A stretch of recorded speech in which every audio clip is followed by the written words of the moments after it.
খুরুশকুলের আনন্দময় খেলাঘর আসরের আয়োজনে বৈশাখী সাংস্কৃতিক অনুষ্ঠান ও আলোচনা সভা সম্পূর্ণ হয়েছে। রবিবার বিকালে দক্ষিণ খুরুশকুল সরকারি প্রাথমিক বিদ্যালয় মাঠে এই অনুষ্ঠানের উদ্বোধন করেন অতিরিক্ত জেলা প্রশাসক বিভীষণ কান্তি দাস।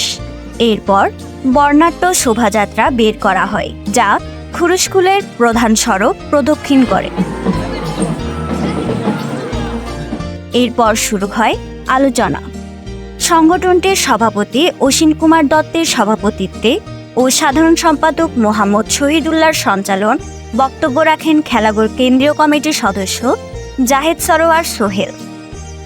জেলা সম্মিলিত সাংস্কৃতিক জোটের সভাপতি সত্যপ্রিয় চৌধুরী দোলন, খেলাঘর কক্সবাজার জেলা কমিটির সভাপতি সুবিমল পাল পান্না, খুরুশকুল ইউনিয়ন পরিষদের চেয়ারম্যান শাহজাহান সিদ্দিকী, জেলা খেলাঘরের সম্পাদক মণ্ডলীর সদস্য ধ্রুব সেন দে, দীপক শর্মা দীপু, খুরুশকুল ইউনিয়নের সাবেক চেয়ারম্যান মাস্টার আব্দুল রহিম, আনন্দময় খেলাঘর আসরের সাবেক সভাপতি পরিতোষ দত্ত।